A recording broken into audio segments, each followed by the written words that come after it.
အာရှဖလားခြေစစ်ပွဲအောင်မြင်ခဲ့တဲ့မြန်မာမျိုးသားယူဆက်ခွန်အသင်းကိုဂုဏ်ပြုချီးမြှင့်ငွေ7,100အားယာယီသမ္မတနိုင်ငံတော်လုံခြုံရေးနှင့်အေဂျင့်သားရေးကော်မရှင်ဥက္ကဋ္ဌဗိုလ်ချုပ်မှူးကြီးမင်းအောင်လှိုင်ကချီးမြှင့်ခဲ့ကြောင်းသိရပါတယ်။2026ခုနှစ်အာရှဖလားခြေစစ်ပွဲယူဆက်ခွန်အမျိုးသားဘောလုံးပြိုင်ပွဲ၏အုပ်စုကြီးတွင်ဝင်ရောက်ရှင်ပြိုင်ခဲ့ပြီးခြေစစ်ပွဲအောင်မြင်ခဲ့တဲ့မြန်မာမျိုးသားယူဆက်ခွန်ဘောလုံးအသင်းအားဂုဏ်ပြုချီးမြှင့်ငွေ7,100ပေးအပ်ခဲ့တယ်လို့သိရပါတယ်။မြန်မာမျိုးသားယူဆက်ခွန်ဘောလုံးအသင်းသည်ယနေ့နိုဝင်ဘာလ30ရက်နေ့ညနေပိုင်းကရန်ကုန်မြို့ရှိသုဏဘောလုံးကွင်းမှာစီးရီးယားအသင်းနဲ့ရှင်ပြိုင်ကစားပြီးတစ်ဖက်2ဂိုးစီတည်ရလက်ထွက်ပေါ်ခဲ့တော့လေအာရှဖလားခြေစစ်ပွဲကိုအောင်မြင်ခဲ့ပါတယ်။မြန်မာနိုင်ငံမှာအင်ရှင်အဖြစ်လက်ခံကျင်းပခဲ့တဲ့ AFC U70 Asian Cup Qualifier အုပ်စုကြီးအုပ်စုပွဲစဉ်၄ပွဲရှင်ပြိုင်ကစားပြီးချိန်တွင်မြန်မာယူဆက်ခွန်အမျိုးသားအသင်းရမက်စင်မဲ့ဖြင့်အုပ်စုပထမနေရာရရှိခဲ့က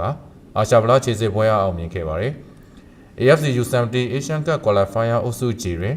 အင်ရှင်မြန်မာ၊ဆီးရီးယား၊အာဖဂန်နစ္စတန်၊အိုမန်နဲ့နီပေါအသင်းတို့ပါဝင်ခဲ့ပါတယ်။